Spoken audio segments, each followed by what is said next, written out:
अवतार। हे कृष्ण करुणा सिंधु दीनबंधो जगतपते गोपेश गोपिका कांत श्री राधा कांत नमस्तुते।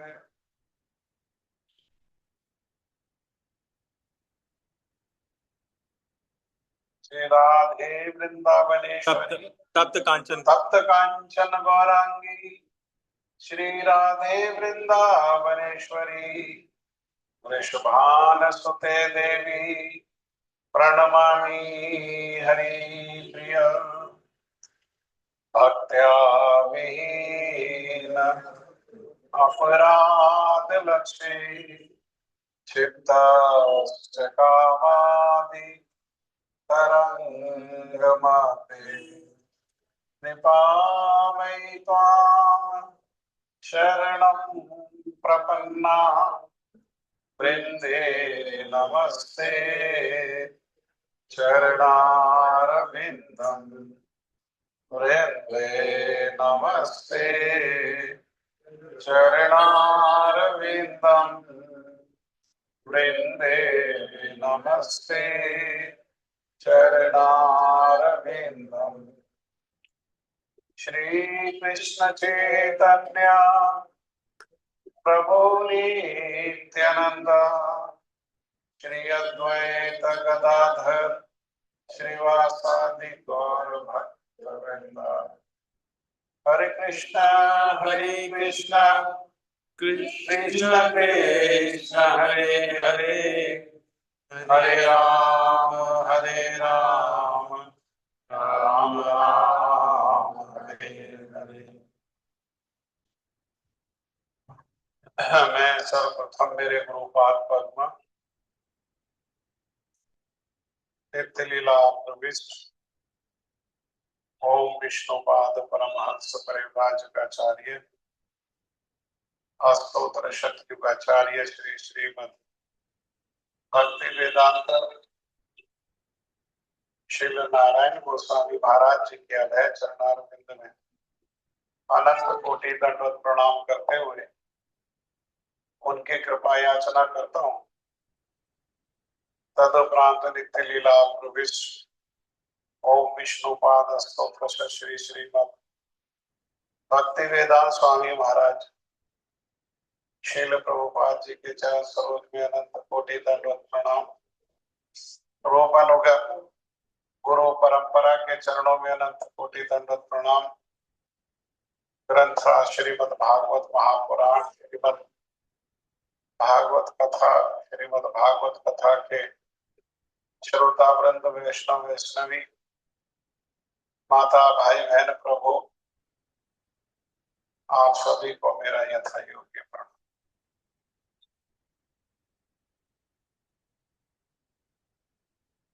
वो कहा है दीदी आपकी रूममेट कहाँ गई?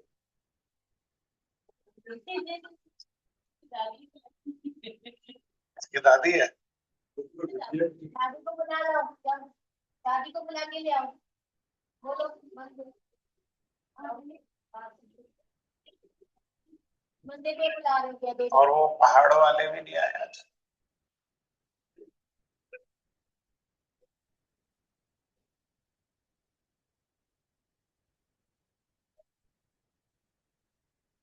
ग्रंथराज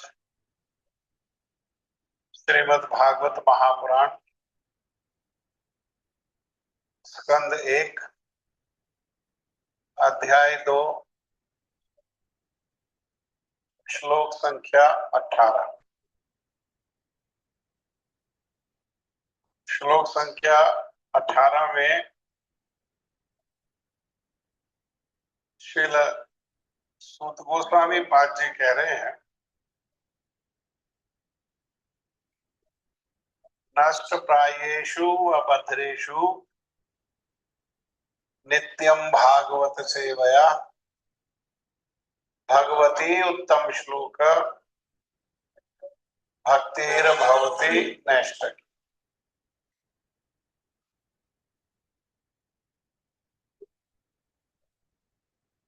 ये श्लोक परम मंगलकारी श्लोक है। और इस श्लोक में श्रीमद् भागवतम आदेश दे रहा है।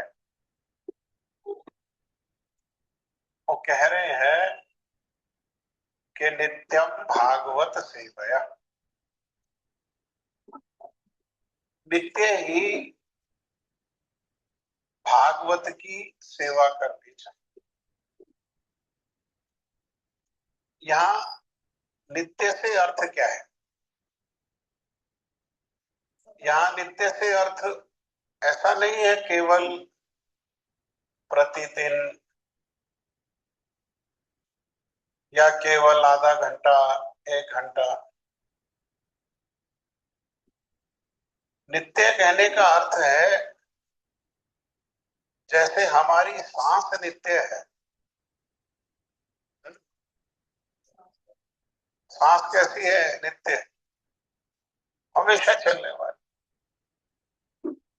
सांस हमारा प्राण है। ऐसे ही नित्य क्या करना चाहिए? जैसे सांस नित्य लेते हैं, और सांस नित्य लेने के लिए कोई अलग से प्रयास नहीं करना पड़ता है कोई। हाँ, लेटे हैं, बैठे हैं, खड़े हैं, सो रहे हैं, पता ही नहीं है, लेकिन तब भी क्या कर रहे हैं? हर स्थिति में सांस ले रहे हैं। वो क्या हो गया? वो सांस लेना हमारा नित्य ही स्वभाव। ऐसे ही जैसे नित्य सांस लेते हैं, ऐसे ही नित्य क्या होना चाहिए? ये भागवत सेवा होनी चाहिए। तो नित्य भागवत सेवा कैसे करें भाई? यहाँ कह रहे हैं भागवत सेवा कहने से अर्थ है कि एक तो ग्रंथ भागवत की सेवा और एक भक्त भागवत की सेवा, और दोनों को मिलाकर के जो श्रेष्ठ सेवा है वो है भक्त भागवत के मुख से ग्रंथ भागवत का श्रवण। तो अब ये कैसे संभव है नित्य? कि भाई कहीं जाएं भक्त के पास, और भक्त के पास जाकर के ये भागवत की कथा को श्रवण करें, व्यवस्था चाहिए। तो नित्य कैसे हो सकता है? दिन में, रात में, 24 घंटे जैसे सांस ले रहे हैं, तो ऐसा तो संभव नहीं है। तो वास्तव में कहने का तात्पर्य क्या है नित्यम भागवत? कहने का तात्पर्य है कि जब भी अवसर हो, अवसर कहने का अर्थ जो है वो शास्त्र जो अवसर कहता है वो अलग है, और जो अवसर हम समझते हैं वो अलग है। हम समझते हैं कि अवसर कब है? जब हमें कोई काम नहीं है, संसार का कोई काम नहीं है, संसार में कहीं शादी ब्याह इसमें आना जाना नहीं है, संसार में कोई हमारा संबंधी रिश्तेदार आने वाला नहीं है, कोई टीवी पे बढ़िया प्रोग्राम नहीं आ रहा है, तो क्या करो? मन नहीं लग रहा है, टीवी देखने में भी मन नहीं लग रहा है, तो क्या करो? जाके भागवत सुन लो, भागवत में बैठ जाओ। हमारे लिए नित्य जो है, अवसर जो है, अवसर का अर्थ ये है। लेकिन हमारे गुरुजी बताते थे कि अवसर का अर्थ क्या है। तो गुरुजी कहते थे कि देखो, ये शरीर साधन है भक्ति के लिए, इसीलिए शरीर की देखभाल होना आवश्यक है। तो क्या करना चाहिए? तो गुरु जी कहते 100 काम छोड़ करके और हमें इस शरीर के पालन के लिए, रोजी रोजगार के लिए जाना चाहिए, व्यापार के लिए, नौकरी के लिए 100 काम छोड़ करके जाना चाहिए। किसके लिए? ये शरीर, क्योंकि शरीर जो है वो साधन है भजन में। मुख से भगवान का नाम बोलना, कान से भगवान का नाम सुनना, है ना, हाथ से मंदिर मार्जन आदि करना, भगवान की सेवा आदि करना, पैरों से मंदिर तक जाना, मंदिर की परिक्रमा करना, ये सब शरीर के अंग है ना। तो ये शरीर के अंगों से क्या हो रहा है? भक्ति का साधन हो रहा है। इसलिए शरीर की देखभाल के लिए संसार के 100 कामों को छोड़ करके, हाँ, 100 काम एक तरफ और एक काम शरीर की देखभाल एक तरफ।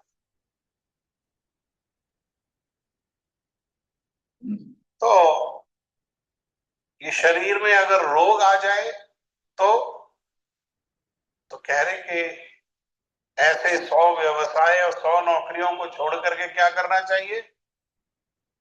शरीर की देखभाल करनी चाहिए। नौकरी, व्यवसाय, व्यापार, पैसा किसके लिए है? किस उद्देश्य के लिए? शरीर की रक्षा के लिए, शरीर का पालन के लिए। वो ही रोगग्रस्त हो गया तो क्या करो? पहले रोग का उपचार करो। तो ऐसे 1000 काम छोड़ करके शरीर की देखभाल करो। लेकिन कहीं अगर हमको भगवान की कथा सुनने का अवसर हो तो संसार के लाख काम छोड़ करके और शरीर संबंधित करोड़ काम छोड़ करके क्या करना चाहिए? भगवान की कथा को सुनना चाहिए। और भगवान के शुद्ध भक्त के मुख से अगर भगवान की कथा को सुनने को मिले, मेरे गुरु जी कहते थे कि उसके बदले अगर गर्दन भी देनी पड़े तो क्या करना चाहिए? गर्दन को दे करके भगवान की कथा को सुनना चाहिए। इसे कहते हैं अवसर।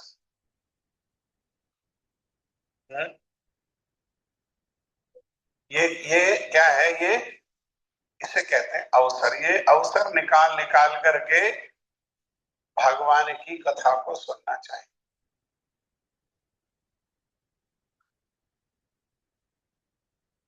तो नित्य कैसे चर्चा कर रहे थे, तो नित्य कैसे होगा? तो नित्य के लिए कहा कि अवसर मिलते ही जब व्यवस्था है तो भगवान के भक्तों से ये भागवत कथा को सुने। और जब भक्त नहीं है, कथा सुनाने वाले नहीं है, तो क्या करना चाहिए?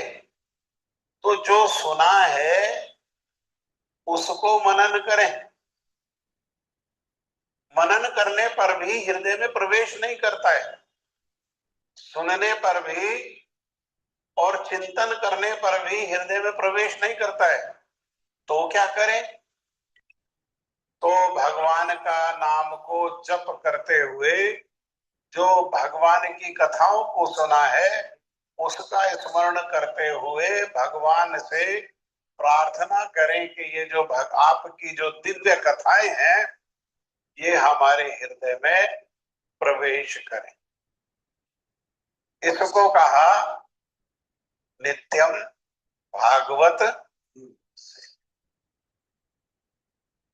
सोचने के लिए जो सुना है उसको मनन करने के लिए कहीं भी कर सकते हैं, अपने घर में, मार्केट में, बस में, यात्रा में, हाँ, कहीं भी कर सकते हैं ना। बैठे, खड़े, लेटे, कहीं भी उसका स्मरण किया जा सकता है।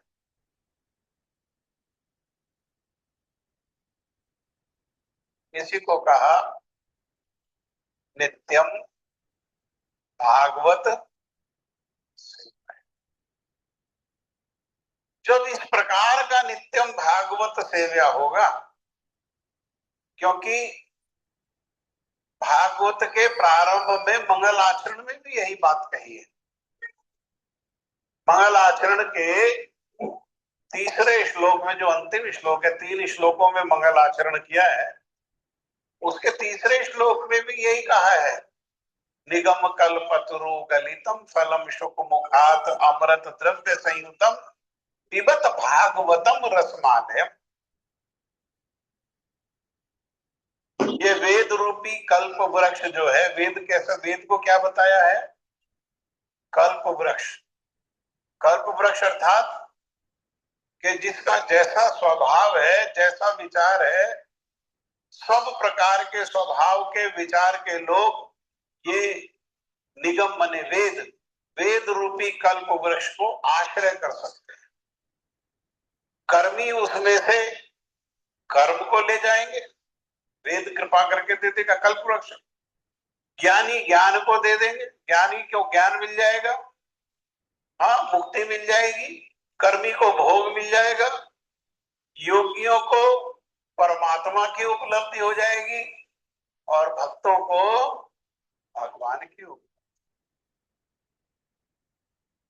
हाँ, ऐसा है वेद। और उस वेद रूपी वृक्ष का जो पका हुआ फल है वो क्या है?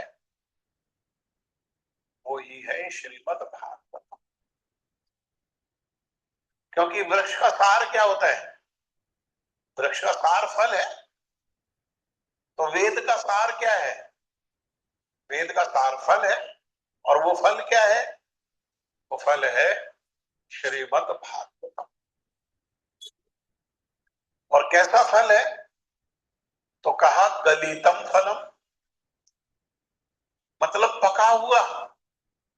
पक करके फल में जैसे नमी आ जाती है, सुगंध आ जाती है, रस आ जाता है, मिठास आ जाती है, ऐसे ही भागवत कैसा है? भागवत की अपनी सुगंध है, अपनी मिठास है। भागवत रस से भरा हुआ है। हाँ,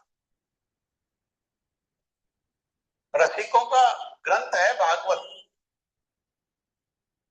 गलितम फलम, और केवल जो है पका हुआ फल नहीं है, शुक मुखात अमृत द्रव्य संयुतम। शुक के मुख में अमृत होता है। क्योंकि शुक जो है, शुक माने तोता, वो तोता जिस फल को चोंच लगा देता है वो कैसा हो जाता है? मीठा हो जाता है, रस से परिपूर्ण हो जाता है। तो ये भागवत किसके मुख को आश्रय करके संसार में प्रकाशित हुआ? शुक को। हाँ। अर्थात ये जो राधा रानी का तोता है शुक, ये उसी शुक के मुख में जो अमृत है उसमें सना हुआ है, उसमें मिला हुआ है। मीठे होने की गारंटी, रस से भरे होने की गारंटी है। जैसे जिस फल में तोता चोंच लगा देता है उसमें गारंटी। तो क्या करो, ऐसे भागवत को पियो। ये नहीं कहा सुनो, क्या करो? पियो। क्योंकि भागवत रूपी जो फल है वो कैसा है? उसमें रस ही रस है, ना छिलका ना गुठली, अर्थात त्यागने योग्य कुछ भी नहीं है, रस ही रस है। तो रस को कैसे क्या करते हैं? रस को क्या करते हैं? पीते हैं। वैसे ही भागवत रूपी रस को पियो। कैसे पियो? कान रूपी दोना के माध्यम से ये भागवत रस को पियो। लेकिन वहां भी ये नहीं बताया कितना पियो। डॉक्टर प्रेस्क्रिप्शन लिखता है कि भाई ये विटामिन पियो, तो वो बताता है 1 चम्मच 2 चम्मच, है ना, है? 5 ml, 7.5 ml, 15 ml, ये भी बताता है सुबह पियो, शाम को पियो या दोपहर को पियो, 2 टाइम, 3 टाइम, 1 टाइम। भागवत में नहीं बताया, मंगलाचरण में ये नहीं बताया पियो तो कितना पियो। तो श्री विश्वनाथ चक्रवर्ती ठाकुर पाद जी ने बड़ा सुंदर टीका किया और उन्होंने टीका करते हुए बताया कितना पियो। तो जब कहा कितना पियो तो कहने लगे जब तक के पी करके मूर्छित नहीं हो जाओ। मूर्छित होने का अर्थ क्या है कि संसार में रह करके संसार स्मृति बनी रहती है, संसार बना रहता है मन में हमेशा, है ना। हमेशा उठते बैठते खाते पीते संसार बना रहता है। संसार में बहुत सारी चीजें हैं, पति है, पत्नी है, बच्चे हैं, संपत्ति है, व्यवसाय है। हाँ? जहां जहां मन है जिसका वही संसार है। हमने मन में लादा हुआ है संसार, पति पत्नी के रूप में, बच्चों के रूप में, धन के रूप में, संपत्ति के रूप में। संसार क्या कर रखा हमने 24 घंटे। जब तक संसार स्मृति खत्म नहीं हो जाए, जब तक ये संसार का विनाश नहीं हो जाए, तब तक क्या करो, तब तक श्रीमद् भागवतम को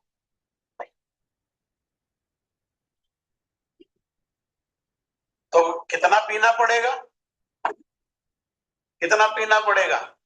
हमारे मन में तो संसार रूपी जो है, जहां जहां संसार है वो सारे के सारे छेद है मन रूपी घड़े में, है ना। नहीं है घड़े में छेद। भागवत को पीने बैठते हैं, एक बूंद भी अंदर नहीं जाती है, तब तक संसार कोई ना कोई विषय को स्मरण करा देता है। संसार जो है, हाँ?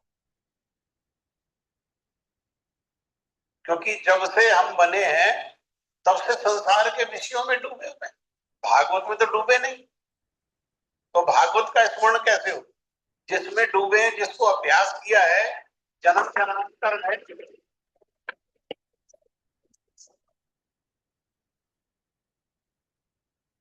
दिवाली तो चली गई,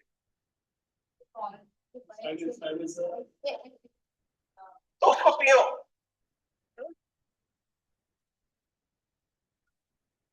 जैसे उदाहरण से बताया कि एक घड़ा है और उसमें छेद है और पानी भर के रखना है उसमें, तो क्या करना पड़ेगा, उसको कितनी देर डुबोना पड़ेगा।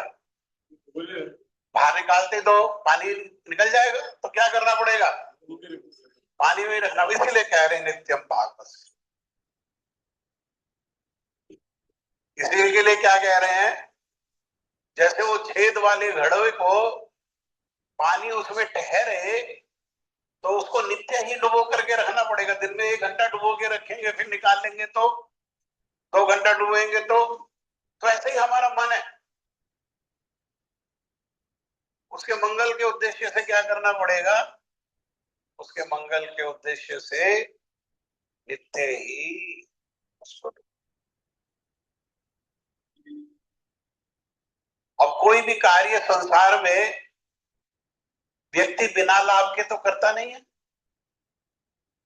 है ना। भाई इतनी प्रयास करें, पहली बात तो इतना प्रयास भगीरथ प्रयास है, साधारण है इतना प्रयास।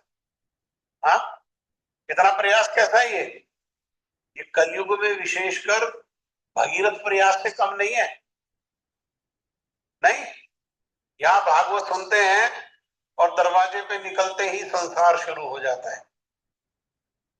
घर जाने की तो बात दूर है, यही द्वार दरवाजे पर ही प्रसाद बांटते बांटते, प्रसाद लेते लेते संसार शुरू हो जाता है। तेरी बहू कैसी है, तेरा पोता कैसा है, यही तो नित्य साधारण है ना, भागीरथ जैसा। तो इतनी चेष्टा प्रयास करने के लिए भागवत कह रहा है, तो उससे लाभ क्या होगा, तो उससे बताए 2 लाभ। एक लाभ क्या है कि हमारे जीवन में जितने दुख है, दुख का कारण क्या है? दुख क्यों मिलता हमें? पाप कर्म के फल स्वरूप हमें दुख मिलता है। कोई देता तो है नहीं, हम खुद ही जनरेट करते हैं।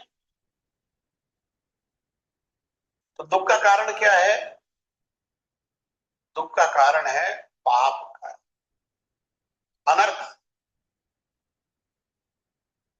और पाप जब तक रहेंगे तब तक क्या करना पड़ेगा? तब तक दुख को सहना पड़ेगा, तब तक दुख जीवन में आता रहेगा। कोई उपाय कर लो, कोई उपाय करो,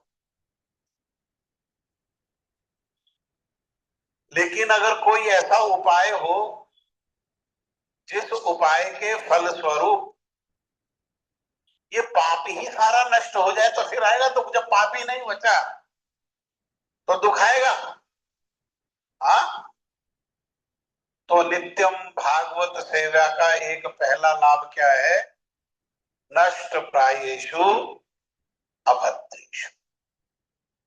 अभद्र मने अनर्थ, अभद्र मने पाप। हाँ, पाप, अनर्थ, अभद्र ये सब पर्याय है। हाँ? तो नित्यम भागवत सेवा से दो फल होंगे। और श्री विश्वाचार्य ठाकुर पाद तो टीका करते हुए कहते हैं कि एक मुख्य फल होगा और एक गौण फल होगा। तो गौण फल क्या है? गौण फल है नष्ट प्रायेषु अभद्रेषु। ये मुख्य फल नहीं है। अर्थात नित्यम भागवत सेवा का उद्देश्य अपने पापों को नष्ट करना नहीं है। पापों को नष्ट करने के उद्देश्य से भागवत की सेवा नहीं करनी चाहिए। भागवत की सेवा करने से ये तो अपने आप ही हो जाएगा, है ना? ये तो अपने आप ही हो जाएगा। इसके लिए प्रयास करने की जरूरत नहीं है, ये स्वतः नित्यम भागवत सेवा का गौण फल है, अपने आप मिल जाएगा। समझ गए? गौण फल क्या है? नष्ट प्रायेषु अभद्र। जितने अभद्र हैं जीवन में सब नष्ट हो जाते, लेकिन समस्या ये है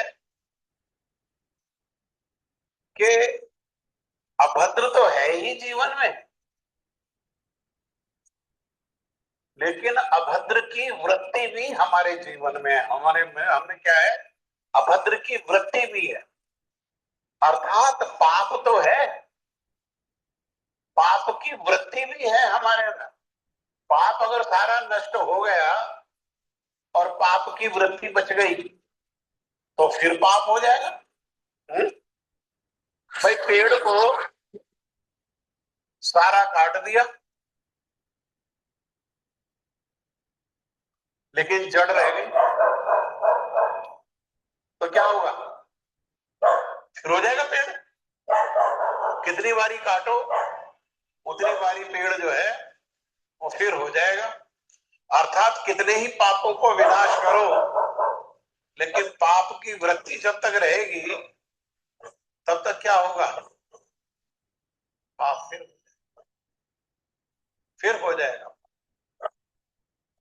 लेकिन भागवत जो है वो ऐसी सेवा है जिससे पाप भी नष्ट होता है और पाप का जो मूल है वो भी नष्ट हो जाता है। पाप भी नष्ट हो जाता है और पाप की जो वृत्ति है वो भी क्या हो जाता है, वो भी नष्ट है, दोनों।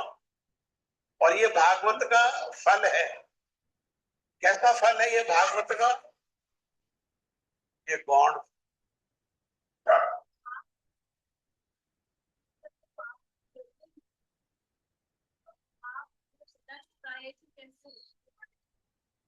भागवत सेवा से, भागवत जो है वो भक्ति है, और पाप जो है उसको दो तरीके हैं नष्ट करने के। या तो उसको भोग करके नष्ट किया जा सकता है, या दान के द्वारा कम किया जा सकता है, या यज्ञ के द्वारा कम किया जा सकता है, या तपस्या के द्वारा कम किया जा सकता है। 11वें स्कंद में भगवान श्री कृष्ण स्वयं उद्धव जी को बता रहे हैं। लेकिन यज्ञ करे, तपस्या करे, दान दे, उससे पाप जो है कम होता है, पाप की वृत्ति बनी रहती। यज्ञ से, तपस्या से, दान से पाप नष्ट होता है, पाप की वृत्ति नष्ट नहीं होती। लेकिन भगवान की भक्ति ऐसी है, भगवान स्वयं कह रहे हैं, उद्धव मेरी भक्ति रूपी अग्नि जब साधक के हृदय में प्रज्वलित होती है तो वो पाप को तो जला ही देती है, पाप के साथ साथ क्या करती है, वो पाप की वृत्ति, पाप का जो मूल है उसको भी जला देती है। भागवत सेवा ये भक्ति के शिखर है, भक्ति का शिखर, भक्ति का शिखर है। क्यों? पहले तो ये समझना ही बड़ा मुश्किल है। ग्रंथ भागवत में तो फिर भी हमारी श्रद्धा हो जाती है, लेकिन ग्रंथ भागवत में जैसी श्रद्धा होती है ऐसी भगवान के भक्तों में हमारी श्रद्धा, वहां भी हमारी संसार की बुद्धि आ जाती है। संसार में बुद्धि कैसी है? संसार में बुद्धि है मेरा और पराया, और हम उसी संसार की बुद्धि को लेके, नई बुद्धि कहां से लाए, अभी नई बुद्धि तो बनी नहीं, तो उसी बुद्धि को लेकर के हमने अभी थोड़ा बहुत हाथ पैर मारना शुरू किया, तो उसको हम साथ लेकर के जाते हैं। और भक्तों को भी क्या करते हैं फिर? भक्तों को भी भेद की दृष्टि से देखते। कौन से भेद की दृष्टि से देखते हैं? बाह्य भेद की दृष्टि से देखते। जैसे संसार में मेरा तेरा, मेरा तेरा, मेरा तेरा है, ऐसे ही वहां भी जाकर के क्या कर देते हैं, वहां भी जाकर के मेरा तेरा, मेरा तेरा कर देते हैं। ये आसान है कोई समझना कि भक्त भागवत है और इसको स्वीकार करना? हाँ, इसीलिए ये भक्ति का शिखर है। नित्यम भागवत सेव्या भक्ति का शिखर है, क्योंकि महाप्रभु ने भी कह दिया, तृणादपि सुनीचेन तरोरपि सहिष्णुना अमानी ना मान देना, कीर्तन कीर्तन सदा कीर्तन करो सदा। तो सदा कीर्तन कहने का अर्थ क्या है? सदा कीर्तन का अर्थ है कि भगवान के नाम, रूप, गुण, लीला, धाम, परिकर भक्त का महिमा कीर्तन करो। तो ये भागवत क्या है? जो महाप्रभु सदा कीर्तनीय सदा हरि कह रहे हैं, वही ये कीर्तन है। हम सोचते हैं वो करताल और ताल और सुरताल के साथ जो गाना है वही कीर्तन है ना, ये कीर्तन है। विश्वनाथ ठाकुर पाद जी ने कहा भागवत वास्तविक कीर्तन है, क्योंकि भागवत में भगवान के नाम का भी कीर्तन है, भागवत में जो है भगवान के रूप का भी कीर्तन है, लीला का भी कीर्तन है, भक्तों का भी, सबका कीर्तन भागवत।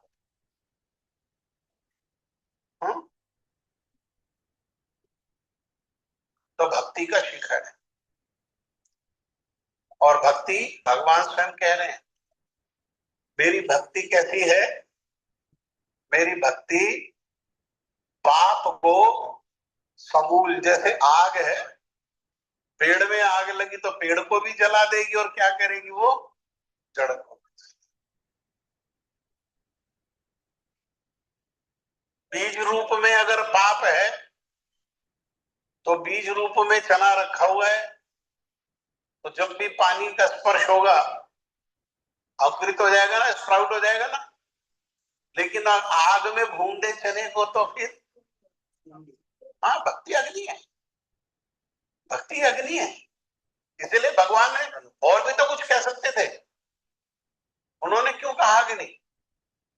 क्योंकि पाप को भी जलाती है और पाप के मूल को, जो पाप करने की हमारे हृदय में वृत्ति है, उसको भी क्या करती है ये भागवत जो है, ये उसको भी जला डालता है।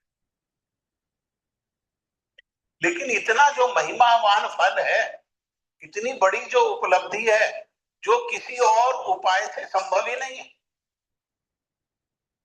ना दान से संभव है, दान संभव है कलयुग में किसी के लिए दान देना? दधीची के जैसे कोई अपना हड्डियों का दान दे सकता है भगवान के आदेश पर? बैठे शरीर को गाय चाट गई और हड्डियों से क्या किया, हड्डियों से जो है उन्होंने वज्र बना दिया। कर सकता कोई दान संभव है? हाँ, नहीं संभव। दान देने की तो वृत्ति ही नहीं है हमारी, दान देने की वृत्ति नहीं है। मंदिर में जाएंगे और दान देने की बात हो तो सबसे छोटा नोट ढूंढ दे जेब। हमारी वृत्ति बटी हुई है संसार में, घर में हिजड़े आ जाए तो 51,000 दे दे। मैं गलत कह रहा हूं क्या? दे देंगे नहीं दे देंगे? हैं? खुशी खुशी दे देंगे। पड़ोसियों ने कितने दिए? 51। तो हम उनसे कम है? हम कितने देंगे? हम भी 51। वृत्ति नहीं, वृत्ति खराब। अर्थात संसार के विषयों में क्या करेंगे, सब कुछ लुटा सकते हैं, लेकिन भगवान की भक्ति कंजूसी सारी कहाँ है? भगवान की भक्ति में। संसार में सब जगह हमारा विश्वास है, अगर शंका कहीं है तो कहाँ है? भगवान की भक्ति में। संसार में हमारा कोई प्रश्न नहीं है, अगर कोई प्रश्न है तो कहाँ है हमारा?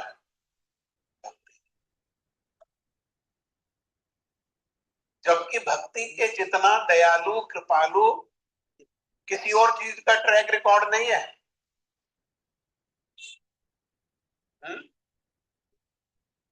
अरे कैब को हम बुलाते हैं, कैब आती है तो कैब में ड्राइवर पे शंका करते हैं या बैठ जाते हैं और पिन बता देते हैं फटाफट से उसको? कोई शंका होती है कैब में कि ये कहीं गाड़ी जा करके मार देगा, इसको ड्राइविंग आती नहीं आती है? आती है, शंका आती है नहीं? हाँ। और ट्रेन के तो ड्राइवर को देखा भी नहीं, मिलते भी नहीं, लेकिन वहां क्या करते हैं, वहां बिस्तर बिछा करके कंबल ओढ़ करके, है ना? ट्रेन में बैठे हुए लोग मरे नहीं मरे, लेकिन भक्ति में आज तक एक भी व्यक्ति का विनाश नहीं हुआ। और भगवान तो स्वयं कह रहे हैं, अर्जुन हाथ खड़े करके घोषणा कर दो, नामे भक्त्या प्रणश्यति, मेरे भक्त का किसी स्थिति में भी विनाश नहीं होता। भगवान स्वयं कह रहे हैं, और भगवान से बड़ा अथॉरिटी कौन है? भगवान स्वयं कह रहे हैं, तब भी हम लोग उसको श्रद्धा से स्वीकार नहीं करते भगवान के वचन।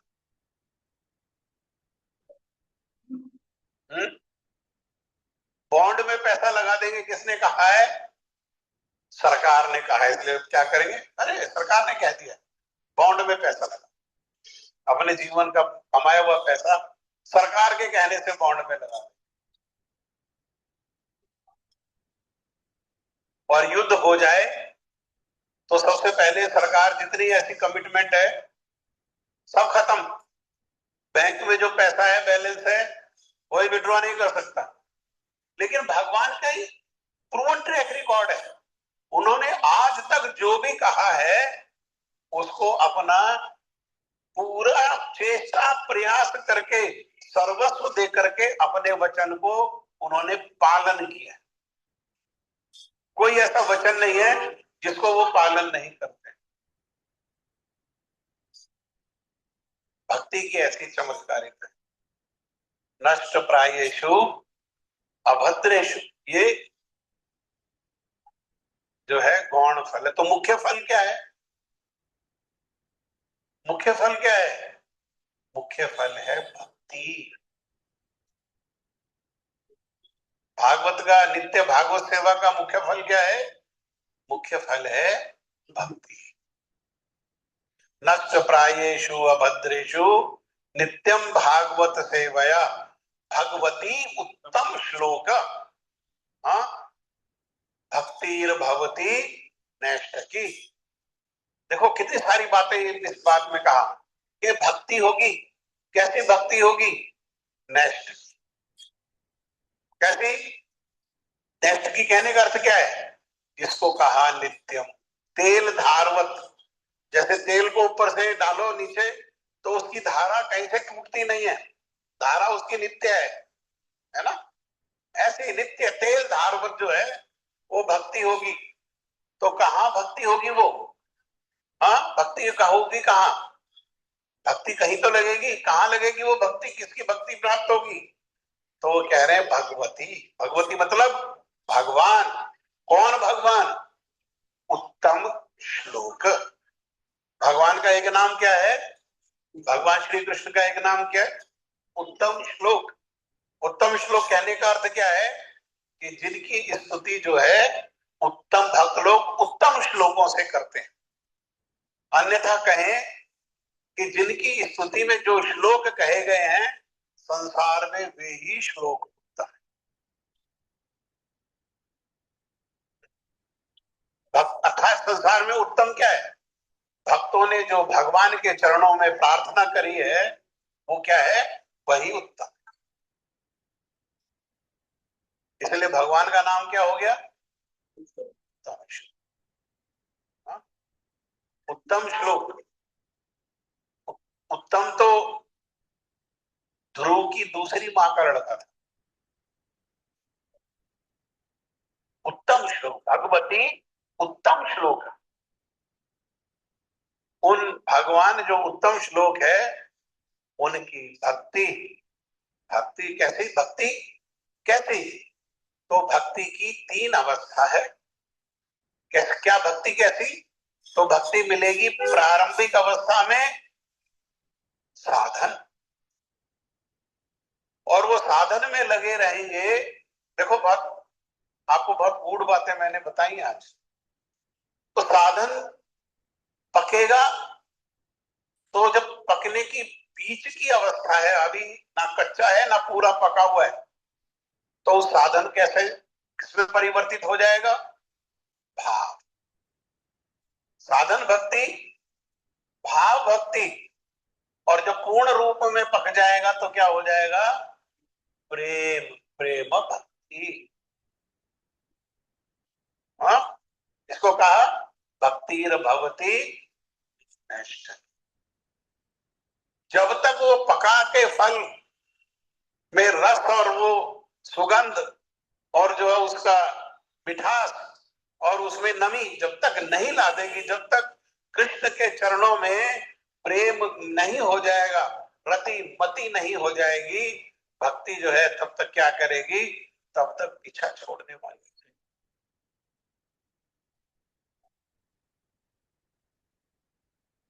तो सार क्या है? सार क्या है? हमारे हाथ में हम भक्ति कर पाए, ये हमारे हाथ में नहीं। कौन कितनी भक्ति करेगा ये हमारे कंट्रोल में नहीं। अभद्र पाप को नष्ट कर सके ऐसी शक्ति हमारे हाथ में नहीं है। ऐसा कोई उपाय हमारे पास नहीं है जिससे पाप को नष्ट किया जा सके, है ना। अभी तो बताया क्या कर सकता है जी?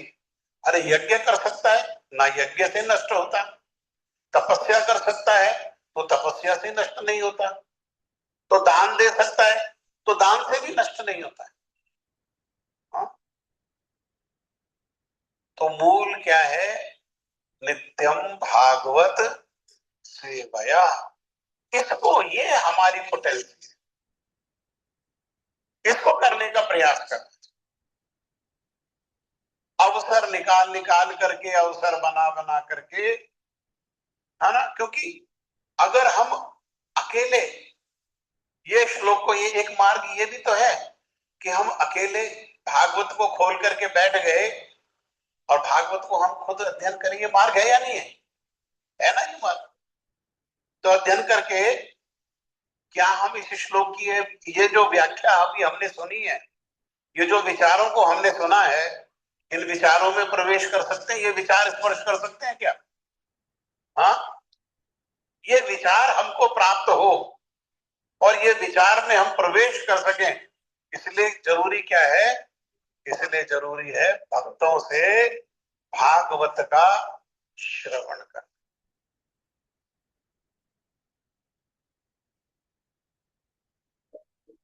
और इस प्रकार नित्यम भागवत सेवा के दो फल है, एक गौण फल और एक मुख्य फल। गौण फल स्वरूप नष्ट प्रायेषु अभद्रेषु, सारे अनर्थों का समूल विनाश, जिनके कारण दुख मिलते हैं, और समूल विनाश हो गया तो जीवन में दुख आएगा क्या? है? जब तक है तब तक रोक पाएंगे क्या दुख को? जब तक वो अनर्थ है, हाँ, तिल मात्र भी है, तब तक हम रोक पाएंगे दुख को? क्या करना पड़ेगा?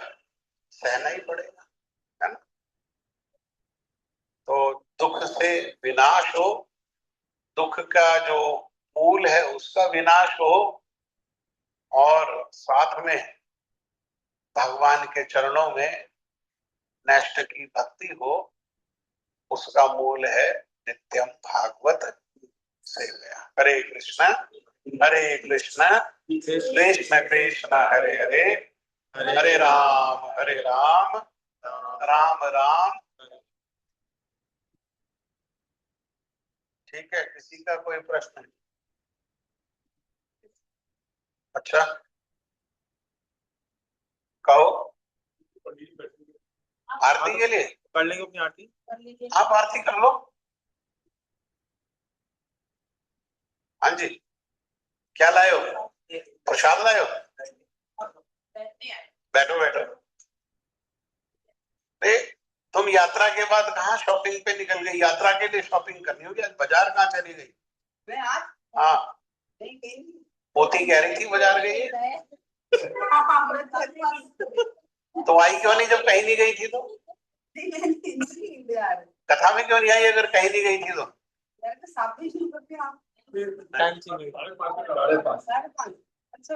सर्दियों में आगे से ध्यान रखें। हाँ जी, क्या प्रश्न है? हम लोग हमेशा, मतलब क्या मेरी समझ में गलती रही होगी, हम हमेशा यही सोचते कहते आए हैं कि हमने जो अनर्थ किए, जो पाप किए, वो तो हमें चाहे कुछ भी हो वो तो भोगनी है। ज्यादा से ज्यादा भक्ति से ये हो सकता है कि उनकी इंटेंसिटी थोड़ी सी कम हो सकती है। एक तो ये प्रश्न। दूसरा ये कि जैसे हम कह रहे हैं कि जो आपने कहा था कि मेरे भक्त का कभी विनाश नहीं होता, या अब इसका बहुत वाइडर इंटरप्रिटेशन है।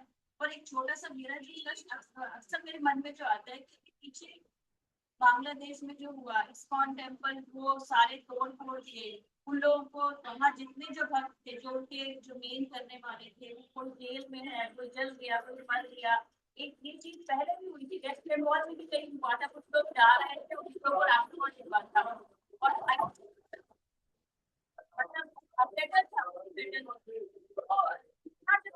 जगत के अपराध इतना बड़ा मन में कष्ट होता है कि वो तो कहते हैं भक्त का विनाश है, यहाँ पूरी तरह से उसका नृशंस हत्या हो गई। तो क्या आपका क्या पहली बात तो आपने कहा कि पाप की इंटेंसिटी कम होती है, पाप नष्ट नहीं होता, पाप को भोगना ही पड़ता है।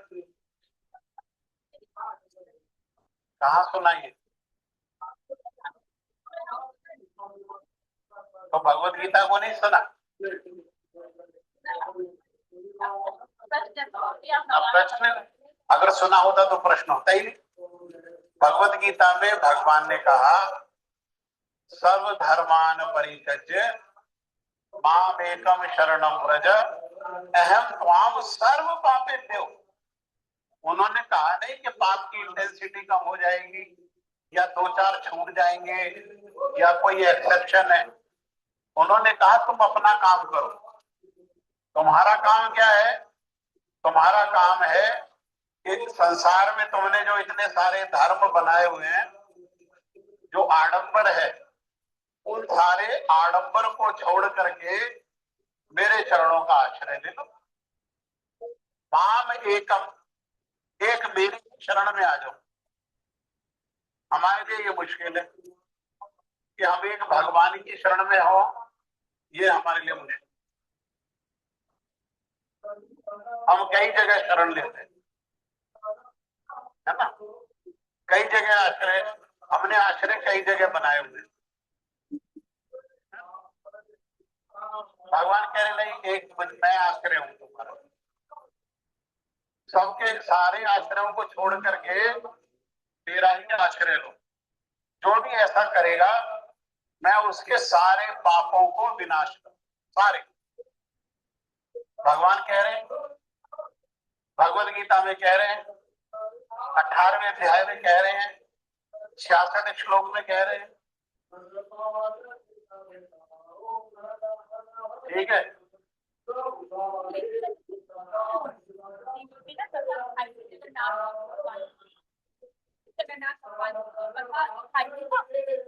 उसमें भी ऐसे खाती जैसे उनके भक्त जो उनकी सेवा करते थे, उनको कोई बुखार वगैरह कुछ ऐसे कुछ कोड़ होता है तो वो उनकी सेवा करते कर नहीं पाते भगवान की।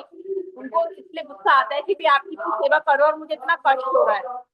तो फिर वो कहते कि वो भगवान जी ने उनका कष्ट अपने ऊपर ले लिया और वो उसमें कहते थे फिर वो मंदिर बंद भी रहते हैं। भगवान के ऊपर गुस्सा आ गया कि मैं आपकी सेवा करता हूँ और फिर मुझे बुखार आ रहा है, मुझे कष्ट हुआ है, मेरा शारीरिक कष्ट हो रहा था। ये भक्ति नहीं है, मतलब जो दिखाया भक्ति नहीं है। नहीं, इसका ना कारण ऐसे दिखाया था कि इसी वजह से जो मंदिर बंद रहता है ना कि भगवान जी उन्होंने अपना ऊपर लिया। नहीं है ये विचार कि प्रभु मैं आपका भक्ति कर रहा हूँ, मैं आपकी सेवा कर रहा हूँ और मेरे ऊपर कष्ट आ रहा है। कौन सा कष्ट आ रहा है? बुखार का। को शारीरिक ज्यादा कष्ट है, शारीरिक कष्ट है ना। हम लोग जगन्नाथपुरी गए थे तो जगन्नाथपुरी में जैसे यात्रा करी थी, उसके अगले दिन सुबह सबसे पहले कौन से स्थान में गए थे?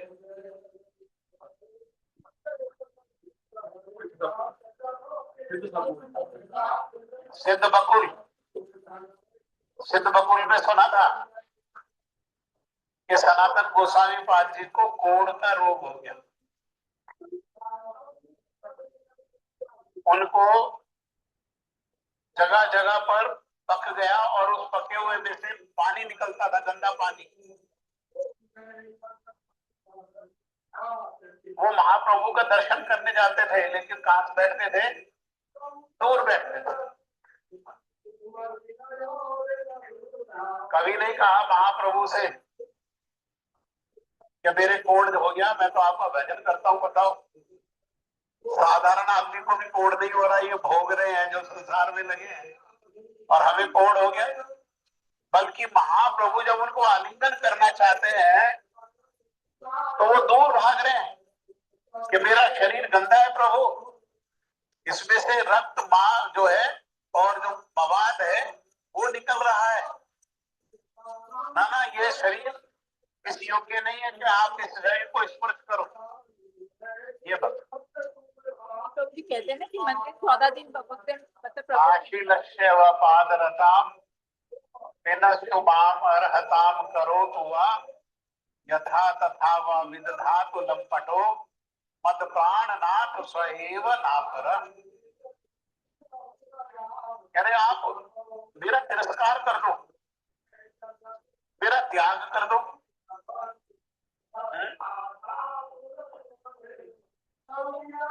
तो मेरे साथ कैसा भी व्यवहार करो, लेकिन हर परिस्थिति में प्रभु आप मेरे प्राण। ये भक्त रोग शरीर का स्वभाव है, उसका भक्ति से कोई लेना देना। हम शरीर नहीं है। रोग किसका स्वभाव है? हम भक्ति का फल समझते हैं, अब तो भक्ति कर रहे हैं, और ना शरीर में कोई कष्ट होगा, ना पैसे में कोई कमी आएगी, ना भोग में कोई कमी आएगी, अब तो मजे ही मजे। हाँ, वो क्या है? हाँ, अब मजे ही मजे हैं। भक्ति इसलिए, भक्ति जो है एकमात्र प्रेम के लिए, और प्रेम जो कैसा, अनकंडीशनल, इसीलिए कहा निष्काम भक्ति। निष्काम, आज भक्ति करी और कल बुखार आ गया तो भक्ति करने क्या फायदा? भक्ति निष्काम है, भक्ति प्रेम की चीज है। प्रेम जो किया जाता है वो निष्काम होता है। माता पिता बच्चों से प्रेम करते हैं, तो बच्चे कैसा भी व्यवहार करें माता पिता के साथ, है ना, उनको सम्मान दें या नहीं दें, उनका तिरस्कार करें, उन्हें अपमानित करें, उनकी देखभाल करें या ना करें, माता पिता हमेशा बच्चों का हित चाहेंगे या हित चाहेंगे? नहीं नहीं। हाँ, ये अभी यहाँ से निकलते ही बस के नीचे आके मर जाए, कोई माता पिता चाहेगा क्या? हाँ, क्यों क्यों नहीं चाहेंगे? वहां प्रेम है।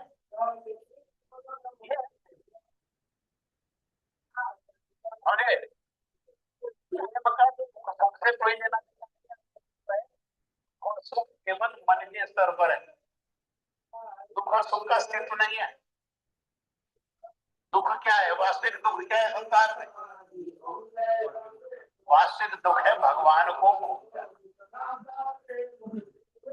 ये दुख है, और कोई दुख नहीं है।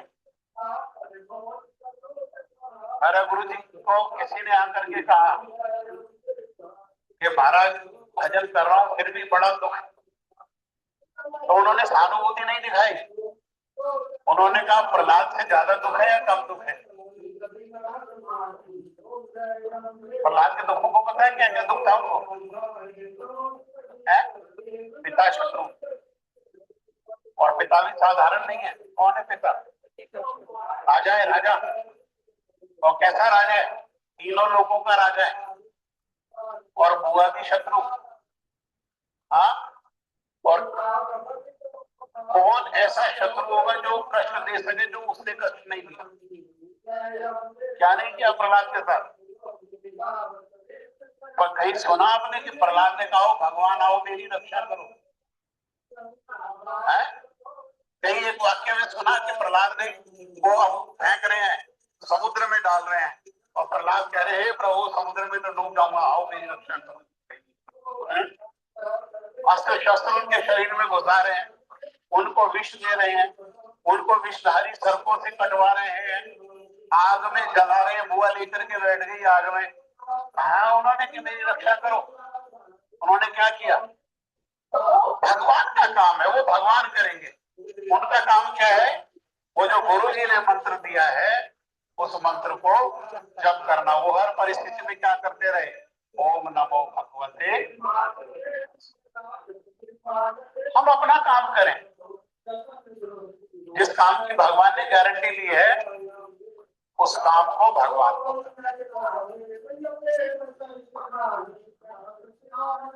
एक भगवान के श्रीमद चैतन्य महाप्रभु के भक्त श्रीवास पंडित, मैंने वहां मायापुर में कथा सुनाया था, ये विचार बताया। तो उनके घर में महाप्रभु रहते हैं,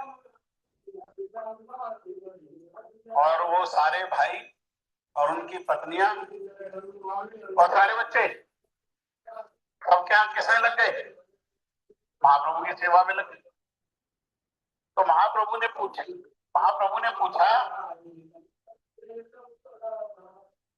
अरे तुम तो सेवा में मेरी पे लगे हो, ना नौकरी करते हो ना व्यापार करते हो, गृहस्थ के लिए तो कुछ ना कुछ अर्थोपार्जित आवश्यक है ना, तुम खाओगे कैसे?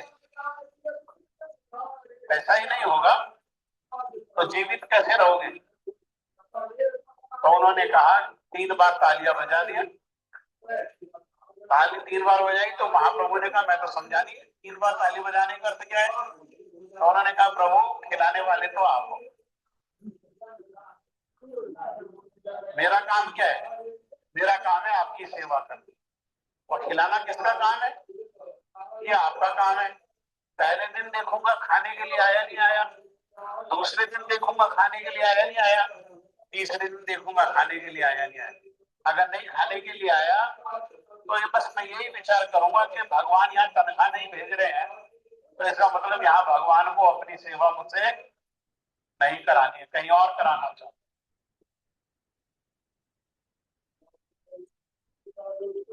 लेकिन ये भक्ति का स्तर है। भक्ति करने से ये सब विचार जो है, ये तो विचार मैं आपको सुनाता भी रहूंगा, आप ग्रहण ही नहीं कर पाओगे। कितना ही सुनाओ सारी रात, अगर मैं ये विचारों को आपको सुनाता रहूंगा आप ग्रहण नहीं कर पाओगे। ग्रहण कब करोगे? जब भक्ति करें। हाँ, भक्ति से वो बल मिलेगा जिस बल से हम इन विचारों को ग्रहण कर पाएंगे। जब ग्रहण ही नहीं करें तो आचरण कहां से होगा, और आचरण नहीं होगा तो कलेश कैसे खत्म होंगे।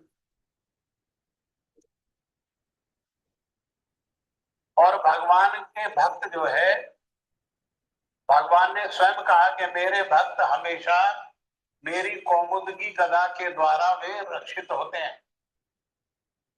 लेकिन फिर भी हम देखते हैं भक्त को किसी ने पीट दिया, है ना, किसी ने जेल में बंद कर दिया, किसी ने कुछ कर दिया, किसी ने कुछ कर दिया। तो किस लिए? कोई ना कोई अभी दोष है, कुछ ना कुछ क्या है, अभी दोष है। जैसे सोना है ना, तो सोने में कोई ना कोई खोट है, और वो खोट निकलेगी कैसे? सोने में कोई खोट है तो निकलेगी कैसे? उसको आग में क्या करना पड़ेगा? तपाना। सोने में चमक नहीं आएगी खोट जब तक रहेगी। और सोने में चमक आए उसके लिए क्या करना, क्या करता है जो जौहरी, जो सोना है, जो है सोनार, क्या करता है? तो तपाता है, तो सोने को खोने के लिए तपाता है, सोने से प्यार करता है, है ना। संसार में किसी को सुनार के लिए कहते हैं, सुनार जितना सोने से प्यार करता है उतना अपनी जन्म देने वाली माँ से भी प्यार नहीं करता।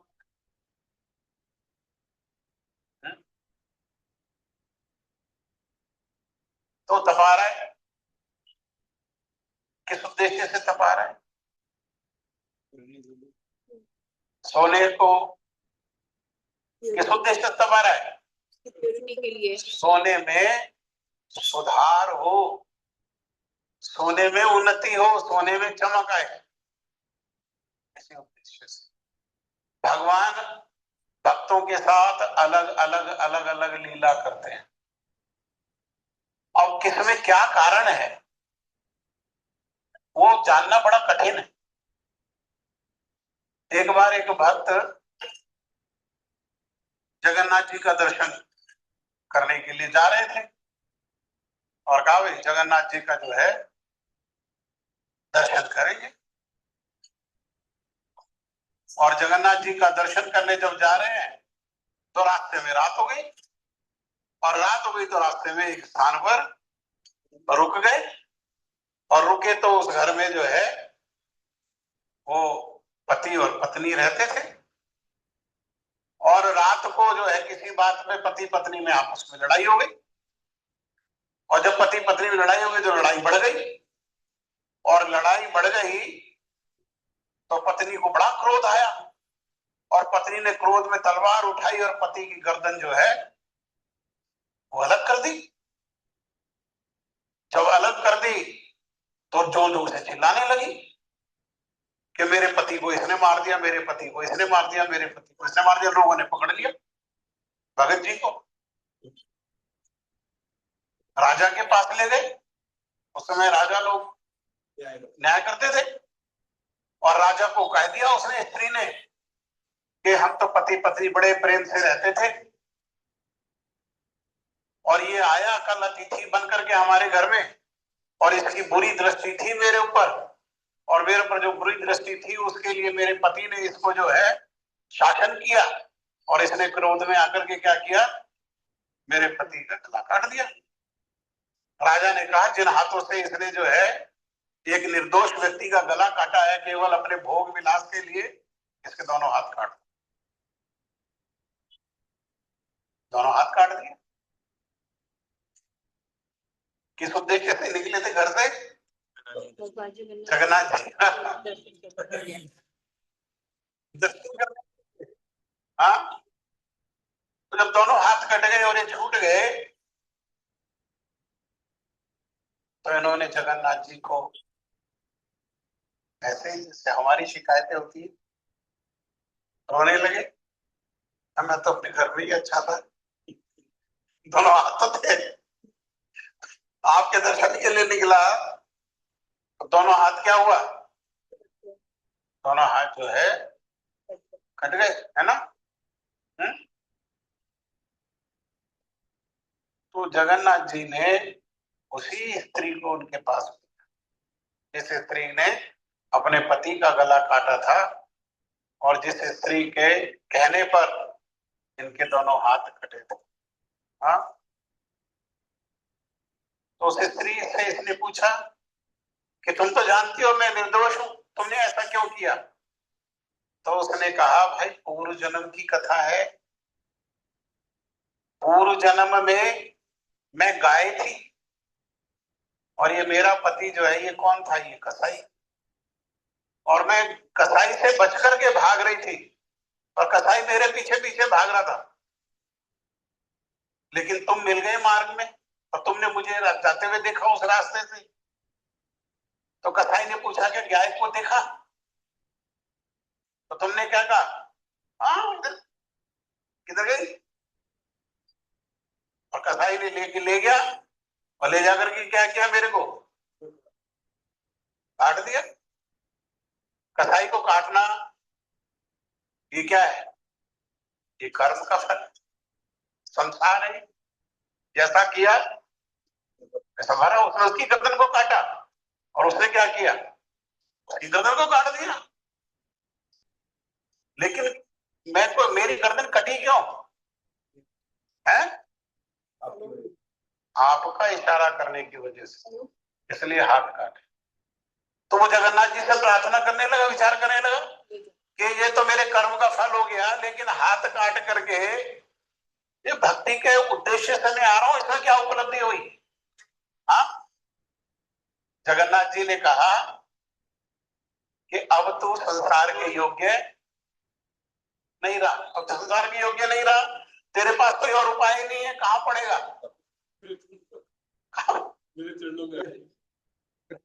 यही तो पिज्जा खाने को मिलेगा आनंद बाजार में, संसार में कौन खिलाएगा? हाँ?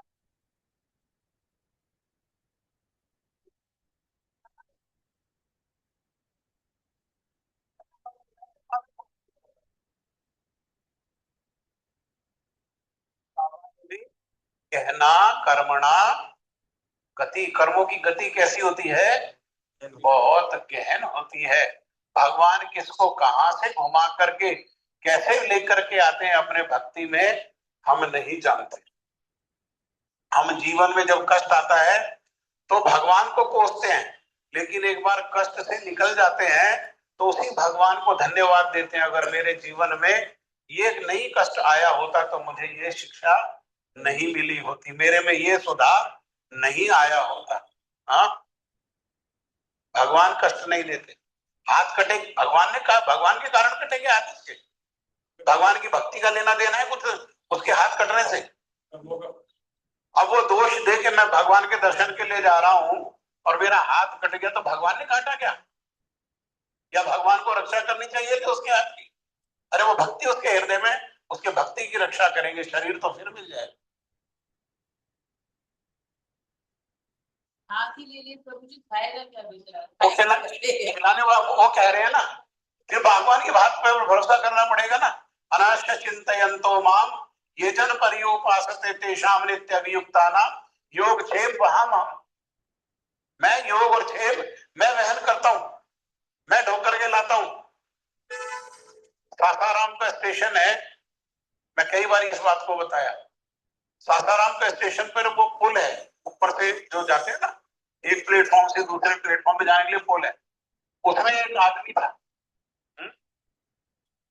उस आदमी को दोनों हाथ नहीं और दोनों पैर नहीं और दोनों आंखें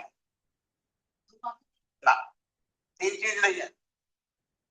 हाथ नहीं है, पैर नहीं है और आंख नहीं है, जीव है। हमारे साथ ऐसा हो तो हम क्या करेंगे? भगवान को गालियां देंगे ना। वो एक ही बात बोलता था, हे प्रभु आपकी बड़ी कृपा, आपने जिह्वा तो दी अपना नाम में। हाथ नहीं है उसके लिए शिकायत नहीं, पैर नहीं है उसके लिए शिकायत नहीं, आंख नहीं है उसके लिए शिकायत नहीं। जिसके हाथ नहीं, पैर नहीं, आंख नहीं, जो भगवान को धन्यवाद दे रहा है, हर रोज वहां पर होता है, तो कैसे धन्यवाद देता है? वो कैसे जीवित है? कोई खिलाता है ना उसको? बिना खाए वहां पर है वो। अपने कर्म फल से क्या कर रहा है? अपने कर्म फल को उसने भोगा, जैसा कर्म किया। लेकिन अब भगवान को कह रहा है, तो भगवान क्या कर रहे हैं? भगवान उसका पालन कर रहे हैं और उसकी भक्ति को क्या कर रहे हैं? उसको उन्नति कर रहे हैं। लेकिन ये गहन वस्तु है, ये समझ में हमें अपना सुख ही समझ में आता है ना? बस हमारे लिए भक्ति का अर्थ ये है, सुख संपत्ति घर आवे और कष्ट मिटे धन का। अगर ये है तो भगवान है, और ये नहीं है तो है भगवान इन्हें छोड़ो, दूसरे को देखिए। हाँ, आपने भी जो आप बता रहे थे कि कुंती महारानी से ज्यादा दुख होगा किसी को क्या? कुंती महारानी ने क्या मांगा? इतने दुख कलेश होने पर भी कुंती महारानी ने भगवान से क्या मांगा? क्या मांगा? कष्ट क्यों मांगा? कष्ट क्योंकि जब भी हमारे जीवन में कष्ट आया, प्रभु आप हमारे निकट आ गए। हमें क्या चाहिए? आप चाहिए। जीवन में हमें सुख नहीं चाहिए।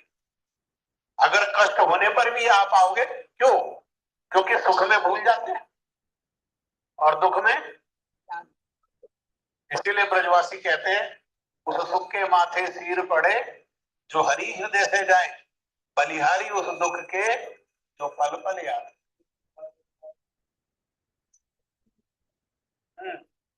आप कहते हैं ये अर्थ नहीं था मेरा।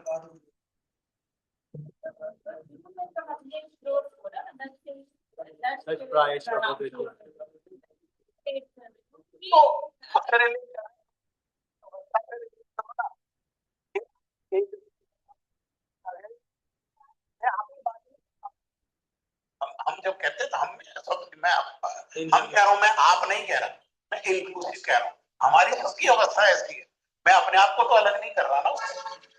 हम कह रहा हूं तो हमारी सबकी अवस्था ऐसी है। नित्यम भागवत सेवा हो गया क्या? नित्यम भागवत सेवा होगा तब नष्ट प्रायेषु भद्रेषु, तब जो है सारे कष्ट जो है, सारे पाप तब नष्ट हो। जब तक नित्यम भागवत सेवा नहीं है, अभी तो हमारा भागवत सेवा कैसे बताया, तो अभी हम भागवत सुन रहे हो, दोबारा तक जाते जाते भागवत याद रहेगा या संसार याद रहेगा? हमने तो ऐसा देखा है, भागवत सुनते हैं और भागवत को बड़ा गंभीर होकर के सुनते हैं, और भागवत सुनते ही वो बहन जी साड़ी कहाँ से ली आपने? साड़ी बड़ी है।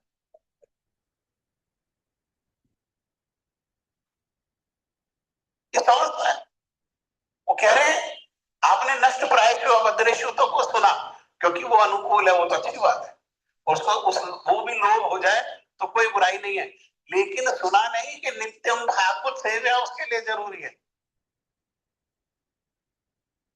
भागवत में प्रवेश तो करें, भागवत में प्रवेश करें। जो लोग प्रवेश किए हुए हैं, भक्ति कर रहे हैं, इतने सारे लोग हैं, इतने सारे साधु हैं, इतने सारे भक्त हैं, ना कोई दुकान है, ना कोई व्यापार है, खाना पीना चल रहा है या नहीं चल रहा है?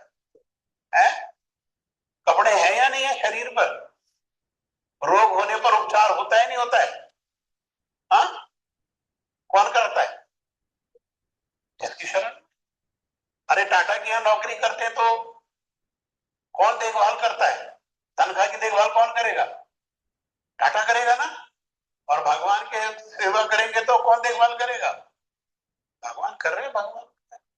भगवान के भक्तों को तो कोई शिकायत नहीं। अपना सब कुछ छोड़ छाड़ करके वो भगवान के चरणों में लगे हैं। और भगवान क्या कर रहे हैं? वो भगवान की सेवा कर रहे हैं और भगवान की देखभाल कर रहे हैं। ठीक है, ये भजन करने से ये हमारे जीवन में अनुभव बने। अगर भक्तों को पालन नहीं कर रहे होते तो क्यों पड़े हुए? सारा ब्रज देखो भक्तों से भरा हुआ है। कोई किसी पद पर है, किसी को पूछो तो पीएचडी किया हुआ, किसी को पूछो तो इंजीनियरिंग की हुई है, किसी को पूछो तो कुछ और किसी को पूछो तो कुछ, लेकिन साधारण रूप में संस्था वहां रह रहे हैं, ब्रज में रह रहे हैं और भगवान का भजन कर रहे हैं। और 2 साल पहले भी मिले और अब भी मिल गए, तो इसका मतलब 2 साल किसी ने खिलाया पिलाया भी उनको। और वह उन नौकरी का कोई जरिया नहीं, कोई व्यापार कोई जरिया नहीं। कौन खिला रहा है?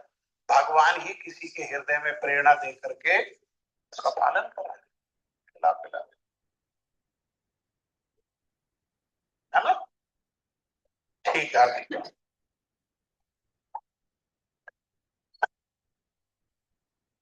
हम अपना काम करें वो आपकी बात ठीक है गुरु जी। बस। उसके जो बाद आपने भक्त जिन भी भक्त की आपने भी कथा बताई थी, तो हाथ पैर नहीं थे, आंख नहीं थी, और वो जीवा से भगवान जी को धन्यवाद कर रहे हैं। मतलब अगर इस लेवल पे तो उनकी भक्ति कितनी होगी? तो मतलब दो चीजें है ना।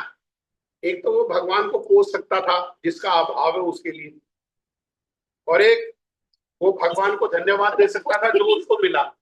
उस स्थिति में भी अगर वो भगवान जी को धन्यवाद कर रहे हैं तो मतलब उनकी भक्ति मतलब कितनी सीमा पर वो होगी, जो आप बताते हैं कि भक्ति शिखर पे जो आप कहते हैं। वो नहीं शिखर पे होगी।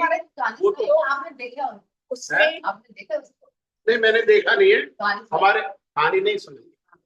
हमारे पुजारी थे, वो सासाराम के थे, तो वो सासाराम उनका आना हुआ, घर आते जाते थे, उन्होंने देखा तो उन्होंने बताया। सच्ची कहानी है ना।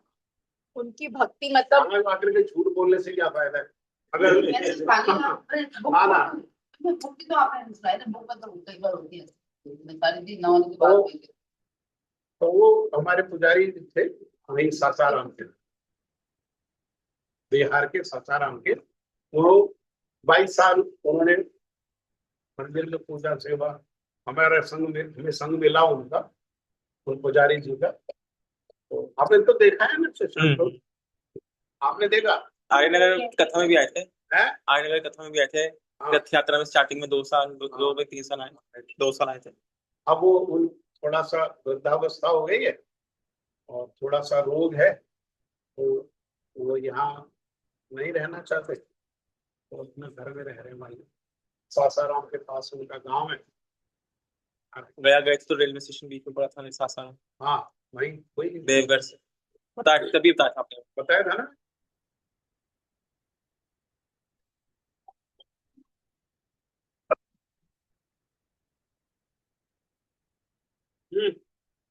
अगर वो भक्त इतनी भाव में भी भगवान जी को धन्यवाद कर रहे हैं तो मतलब उनकी भक्ति मतलब पूरा, जैसे हम लोगों की तो नहीं है, उनकी पूरी शिखर, मतलब जैसा बताते हैं भक्ति शिखर पे तो उससे जो उनकी अभी शिखर पर उसके हृदय में क्या विचार है वो हम नहीं जानते, वो भगवान जानते हैं और वो जानते हैं।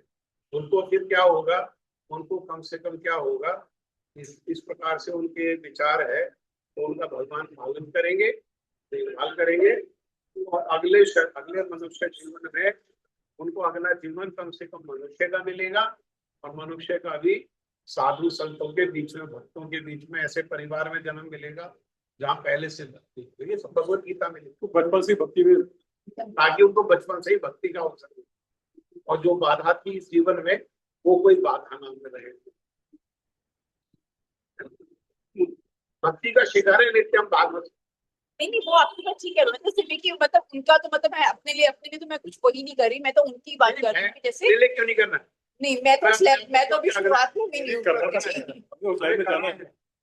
करना है। वो ठीक है। अगर वो बिना आंख के, बिना पैर के और बिना उसके कह सकता है कि भगवान आपका बड़ा धन्यवाद है, आपने जिह्वा दी, तो हमारे पास तो हाथ भी है, पैर भी है, घर भी है, सब कुछ है, तो हम क्यों नहीं कह रहे? 24 घंटे कहो भगवान आपकी बड़ी कृपा है ना। ऐसा है, एक बार अपनी कथा में सुनाते हैं कि भगवान जो है एक बुढ़िया के घर में गए, तो बुढ़िया के घर में गया, कुछ नहीं है, बहुत गरीब है, छप्पर फटा हुआ है, पानी अंदर भर जाता है, और कपड़े जो पहने हुए हैं बिल्कुल फटे पुराने कपड़े पहने हुए हैं, और एक गाय है। तो भगवान ने जो है जो आए तो उनको बिठाने के लिए जगह नहीं,